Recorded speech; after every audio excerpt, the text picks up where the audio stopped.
بسم اللہ والحمد للہ والصلاة والسلام علی رسول اللہ۔ اعوذ باللہ من الشیطان الرجیم، بسم اللہ الرحمن الرحیم۔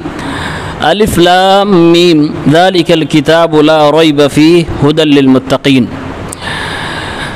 پچھلے درس تفسیر کے اندر سورہ فاتحہ کی مختصر تفسیر کی گئی تھی۔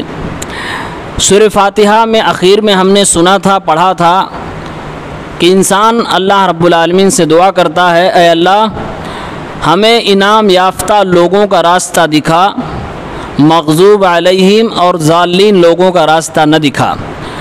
اللہ رب العالمین نے ہماری اسی دعا کا جواب دیتے ہوئے سورہ بقرہ کو نازل فرمایا۔ سورہ بقرہ میں اللہ تبارک و تعالیٰ نے مغضوب علیہم جو قوم ہے جس کو ہم یہود کہتے ہیں، ان کا کھنڈن کیا ہے، ان کے عقیدوں کا رد کیا ہے، اور اس کے بعد والی سورت سورہ آل عمران کے اندر اللہ نے ضالین یعنی نصارہ عیسائیوں کے باطل عقائد کا رد کیا ہے، اور پھر آگے اللہ رب العالمین نے ان لوگوں کا ذکر فرمایا ہے جن کے اوپر اپنی نعمتیں نازل فرمائی ہیں۔ یہ اس لیے تاکہ ہم جان لیں کہ کون لوگ ایسے ہیں جن کے عقیدے صحیح تھے اور کون لوگ ایسے ہیں جن کے عقیدے باطل تھے، ہمیں کس کو فالو کرنا ہے۔ یہ ہے سورہ بقرہ۔ بقرہ کے معنی گائے ہوتا ہے۔ اس سورت کے اندر گائے کا ذکر آیا ہے، اسی لیے اس کی بیس پر اس کا نام بقرہ رکھا گیا۔ اس سورت کی فضیلت میں صحیح مسلم کے اندر ایک روایت آتی ہے، بہت ساری فضیلت کی حدیثیں ہیں لیکن ایک روایت میں پیش کرتا ہوں۔ اللہ کے نبی صلی اللہ علیہ وسلم نے فرمایا، لا تجعلوا بیوتکم مقابر، اپنے گھروں کو قبرستان نہ بناؤ، فإن الشیطان ينفر من البیت الذی تقرأ فیہ سورۃ البقرہ، کیونکہ شیطان اس گھر سے بھاگ جاتا ہے جس میں سورہ بقرہ کی تلاوت کی جاتی ہے۔ اس سے ہمیں دو باتیں پتہ چلی۔ نمبر ایک کہ ہمارا گھر ایسا نہ ہو جس میں قرآن کی تلاوت نہ ہو رہی ہو، ورنہ وہ گھر اس حدیث کے مطابق قبرستان کی طرح ہے۔ دوسری بات یہ پتہ چلی کہ قبرستان کے اندر قرآن کی تلاوت نہیں ہوگی، اسی لیے قبرستان کے دائرے میں جنازے کی نماز پڑھنے کا حکم نہیں ہے، منع کیا گیا ہے کہ قبرستان کے اندر جنازے کی نماز نہیں پڑھنا، قبرستان سے باہر پڑھنا ہے۔ آئیے اس کی تفسیر پر تھوڑی سی روشنی ڈالیں۔ علامہ ابن العربی نے اپنی کتاب احکام القرآن کے اندر اس سورت کے حوالے سے لکھا ہے کہ میں نے اپنے بعض مشائخ کو یہ بیان کرتے ہوئے سنا ہے کہ سورہ بقرہ کے اندر اللہ تعالیٰ نے کم و بیش 1000 حکم دیا ہے، 1000 چیزوں سے منع کیا ہے، 1000 اللہ رب العالمین نے اپنے اوامر ارشاد فرمائے ہیں۔ اس میں جو اللہ رب العالمین نے باتیں بتائی ہیں، جو اس کے اندر فقہ موجود ہے، معلومات موجود ہیں، عقیدے کی مضبوطی موجود ہے، اس کو سمجھنے کے لیے عبداللہ ابن عمر رضی اللہ عنہ نے 8 سال لگائے تھے صرف اسی سورت کو سمجھنے اور سیکھنے کے لیے۔ اس سے پتہ چلتا ہے کہ سورت کتنی اہمیت کی حامل ہے۔ 2.5 پارے پہ مشتمل یہ سورت ہے۔ اللہ رب العالمین نے ہمیں اور آپ کو سمجھایا کہ یہ کتاب جو آپ نے اپنے ہاتھ میں لی ہے، یہ کتاب کو پڑھنے سے پہلے دل کی گہرائیوں سے یہ مانو کہ یہ اللہ رب العالمین کی طرف سے، اس کے اندر جو بھی چیزیں آئیں گی وہ حق اور سچ ہوں گی، شک کی کوئی گنجائش نہیں۔ اس لیے کہا اللہ نے الف لام میم ذالک الکتاب لا ریب فیہ، الف لام میم، اور اس طرح سے قرآن میں جہاں بھی ہا میم عین صاد جتنی بھی اس طرح کی حروف آتے ہیں ان کو حروف مقطعات کہتے ہیں۔ اس کا کوئی معنی ہم اور آپ کو نہیں بتایا گیا ہے، یہ اللہ رب العالمین ہی بہتر جانتا ہے۔ اس کی کوئی مستند روایت میں موجود ہے کہ اس کا معنی بتایا گیا ہو، بعض لوگوں نے اس کے معنی بتلائے ہیں لیکن وہ معنی مستند نہیں ہے، لہٰذا اس کا معنی اللہ ہی کو معلوم ہے۔ علماء نے بعض نے لکھا یہ قرآن کا راز ہے جو اللہ رب العالمین نے کسی کو نہیں بتایا، بعض نے کہا یہ قرآن کریم کا اعجاز ہے، اللہ اس کے ذریعے سے دنیا کو چیلنج کر رہا ہے، کوئی ہے جو اس طرح بنا کے دکھائے۔ ہاں، اللہ کے نبی نے اتنا ضرور کہا ہے، یہ الف لام میم جو ہے یہ 3 لیٹرز 3 حروف سے مل کر بنا ہے، اس کو پڑھنے سے 30 نیکیاں ملتی ہیں۔ یہ مثال آپ صلی اللہ علیہ وسلم نے دی ہے، سنن ترمذی کے اندر وہ روایت موجود ہے۔ فرمایا اللہ تعالیٰ نے ذالک الکتاب لا ریب فیہ، یہ کتاب جو تمہارے ہاتھ میں ہے کوئی شک نہیں، اس میں کوئی شک نہیں۔ کس بات میں شک نہیں ہے؟ شک اس بات میں نہیں کہ اللہ رب العالمین کے کلام ہے، شک اس بات میں نہیں کہ اس کے اندر جو بھی باتیں ہیں وہ سب اللہ تبارک و تعالیٰ کی طرف سے ہیں، سچی ہیں، چاہے وہ واقعہ بیان کیا گیا ہو، چاہے وہ کوئی تاریخ بیان کی گئی ہو، چاہے وہ احکام عقائد بیان کیے ہوں، ساری کی ساری چیزیں 100% سچ ہے۔ ہماری عقلیں غلط ہو سکتی ہیں، ہماری سائنس غلط ہو سکتی ہے، ہماری ٹیکنالوجی غلط ہو سکتی ہے، لیکن قرآن کریم کی تعلیمات اور قرآن کا علم غلط نہیں ہو سکتا۔ یہ ایک مسلمان کو قرآن اٹھاتے ہی اللہ تعالیٰ نے سکھا دیا ہے، لا ریب فیہ، اس میں کوئی شک نہیں ہے۔ پھر آگے اللہ نے فرمایا ھدی للمتقین، یہ کتاب جو تمہارے ہاتھ میں ہے یہ متقیوں کے لیے ہدایت کا سرچشمہ ہے۔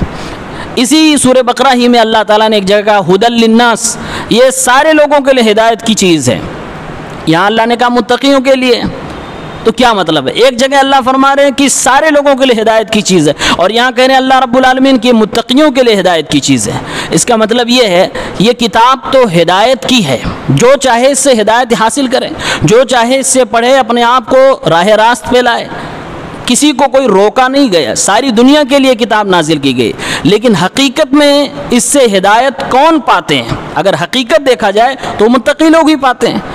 جس کے اندر تقویٰ نہیں، جس کے اندر ایمان نہیں، جس کے اندر آخرت کا خوف نہیں، آخرت کی تیاری کی فکر نہیں، وہ اس کتاب کو نہیں پڑھے گا، وہ اس کتاب کو نہیں پڑھے گا، اس سے ہدایت نہیں حاصل کرے گا۔ اس لیے اللہ نے فرمایا ھدی للمتقین، حقیقت میں اس کتاب سے ہدایت وہی لوگ حاصل کریں گے جن کے دلوں میں تقویٰ ہوگا۔ اب متقی کسے کہتے ہیں؟ اس کے بعد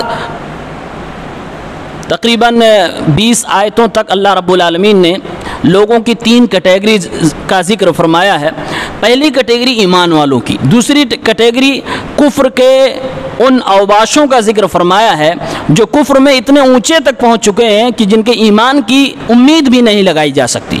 تیسری کیٹیگری اللہ نے منافقین کی ذکر کی ہے۔ میں اختصار کے ساتھ تینوں کیٹیگری کا ذکر کرتا ہوں۔ اللہ رب العالمین نے ایمان والوں کے بارے میں بیان کرتے ہوئے فرمایا ایمان والے وہ ہیں جو غیب پر ایمان رکھتے ہیں۔ یہ مسئلہ بھی ہم کو سمجھنے کی ضرورت ہے۔ آج لوگ اسلام کو بھی عقل سے سمجھنے کی کوشش کرتے ہیں۔ ایک بات دماغ میں بٹھا لیجئے، ہمارے اور آپ کے دین کا یہ خاصہ ہے۔ اگر ہم اسلام کو اپنے عقل سے سمجھنے کی کوشش کریں گے ہم مسلمان نہیں رہ جائیں گے۔ اللہ رب العالمین غیب کی چیز ہے، اللہ کے بارے میں عقل لگائیں گے ہم گمراہ ہو جائیں گے۔ فرشتوں کو اللہ نے غیب کی چیزوں میں شمار کیا ہمارے لیے، ہم اس میں عقل لگائیں گے تو ہم گمراہ ہو جائیں گے۔ ایسے ہی آخرت کی زندگی، مرنے کے بعد کی زندگی، قبر کے اندر کی زندگی، ہمارے لیے ساری چیزیں غیب ہیں، ہمیں ایمان لانا ہے، یہ حکم دیا گیا ہے۔ اب اس میں اپنے عقل کا گھوڑا نہیں دوڑانا ہے۔ آج لوگ مسلمان بھی لبرل قسم کے وہی چیزیں ماننے کو تیار ہوتے ہیں جو ان کو سمجھ میں آتی ہے، یعنی عقل میں آتی ہے، کہتے ہیں یہ مجھے سمجھ میں نہیں آتا۔ اس طرح کہہ کے اسلام کی بہت ساری چیزوں کا لوگ انکار کر جاتے ہیں۔ تو ہمیں اور آپ کو متنبہ ہونا ہے کہ غیب کی چیزوں پہ ہمارا ایمان ہونا چاہیے۔ آگے اللہ نے فرمایا کہ یہ لوگ نماز بھی پابندی سے پڑھتے ہیں اور یہ لوگ اللہ کی دی ہوئی روزیوں سے خرچ بھی کرتے ہیں، اپنے ماں باپ پر صدقہ زکوٰۃ بھی نکالتے ہیں۔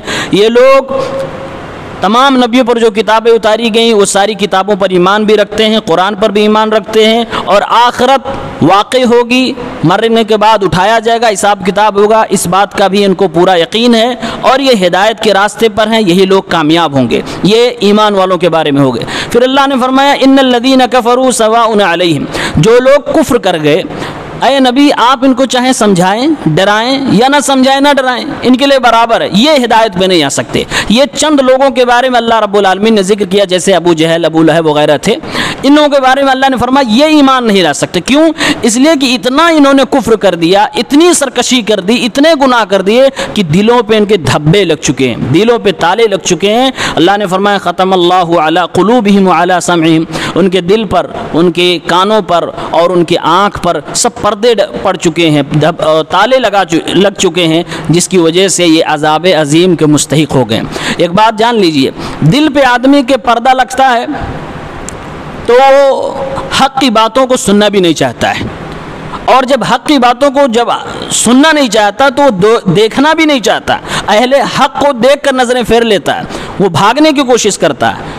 اور دل پہ پردے لگ جائیں، کان پہ پردے لگ جائیں، آنکھ پہ پردے لگ جائیں، پھر اس آدمی کا انجام سوائے عذاب کے کچھ نہیں ہو سکتا ہے۔ اللہ نے تیسری کیٹیگری کا ذکر فرمایا منافقین کا، کہا کہ کچھ لوگ ایسے بھی ہیں جو ایمان کا جھوٹا دعویٰ کرتے ہیں، کچھ لوگ ایسے بھی ہیں جو اللہ پر ایمان لانے کا جھوٹا دعویٰ کرتے ہیں، آخرت پر ایمان لانے کا جھوٹا دعویٰ کرتے ہیں، حقیقت میں مومن ہے نہیں۔ یہ منافقین کے بارے میں کہا۔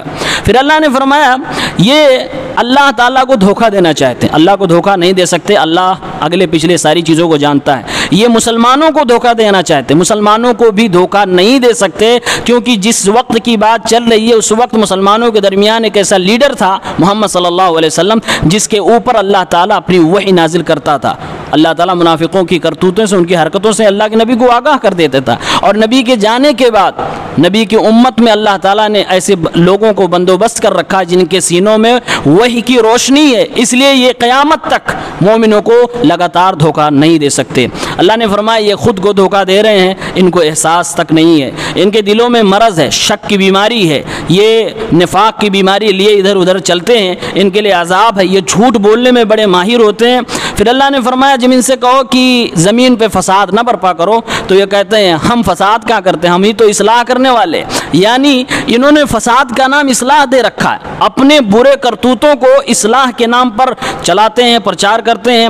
اور اللہ رب العالمین نے فرمایا یہ حقیقت میں زمین کے اندر فساد برپا کرنے والے ہیں، یہ فسادی ہیں، اس بات کا ان کو پتہ بھی نہیں ہے کہ ہم فساد برپا کر رہے ہیں۔ پھر آگے اللہ رب العالمین نے فرمایا کہ جب ان سے کہا جائے کہ تم ایمان لے آؤ، جیسے ابو بکر ایمان لائے، عمر ایمان لائے، عثمان ایمان لائے، یعنی صحابہ کرام کی جب مثال دی جانے لگی تو یہ لوگ کہنے لگے اچھا ہم ان کی طرح ایمان لے آئے جو پاگل ہیں۔ صحابہ کرام کو پاگل کہا ان بے وقوفوں کی طرح ہم ایمان لے آئے۔ اس سے یہ پتہ چلا کہ صحابہ کی شان میں گستاخی کرنا یہ منافقوں کی اصلی پہچان ہے، اس لیے صحابہ کی شان میں جو گستاخی کرے، جو ان کو پاگل کہے، بے وقوف کہے، ان کے اوپر جملے کسے، یہ منافق کی کیٹیگری میں آتا ہے۔ اللہ تعالیٰ ایسے لوگوں کی اصلاح فرمائے، ایسے لوگوں کو اللہ رب العالمین ہدایت کے راستے پر لائے۔ پھر اللہ رب العالمین نے فرمایا ان کی ایک نشانی یہ بھی ہے کہ جب یہ لوگ مومنوں سے، مسلمانوں سے ملتے ہیں تو چونکہ ڈرتے بھی ہیں تو مسلمانوں سے کہتے ہیں ہم آپ کے ساتھ ہیں، ایمان والے ہیں، اور جب یہ اپنے شیطانوں کے پاس یعنی اپنے بڑے سرداروں کے پاس جاتے ہیں تو کہتے ہیں گھبراؤ نہیں، ہم تمہارے ساتھ ہیں، ان بے وقوفوں سے تو ہم مذاق کر رہے تھے۔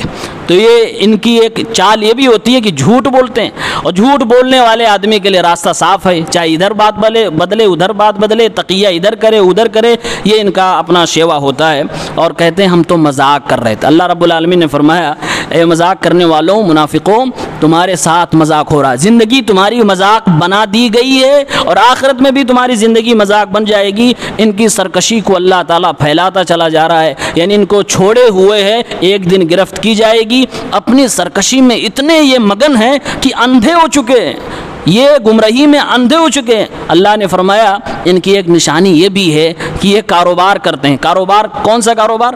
تجارت کا، یہ تجارت کرتے ہیں اور گمراہی خریدتے ہیں، ہدایت کو نہیں لیتے، گمراہی کو خریدتے ہیں۔ یہ تعبیر بڑی حیران کن ہے۔ گمراہی خریدنا کیا ہوتا ہے؟ ایک ہوتا ہے گمراہی میں آدمی مبتلا ہو گیا، گمراہی خریدنا یعنی گمراہی کے پاس چل کے جاتے ہیں، گمراہی کو پانے کے لیے کوشش کرتے ہیں، گمراہی کو پانے کے لیے پوری انتھک محنت کرتے ہیں، چالیں چلتے ہیں، پروگرام بناتے ہیں گمراہی کو پانے کے لیے۔ اللہ نے فرمایا یہ لوگ گمراہی کا سودا کرتے ہیں، ہدایت کے قریب نہیں آتے ہیں۔ ان کی تجارت نہ تو انہیں نفع دے سکتی ہے اور نہ ہی یہ لوگ ہدایت یافتہ ہو سکتے ہیں۔ یہ تین کیٹیگری کا اللہ نے ذکر کیا، باقی تفسیر انشاءاللہ اگلے درس میں۔ اللہ رب العالمین ہم سب کو صحیح سمجھ عطا فرمائے، قرآن سمجھنے کی توفیق دے، آمین یا رب العالمین۔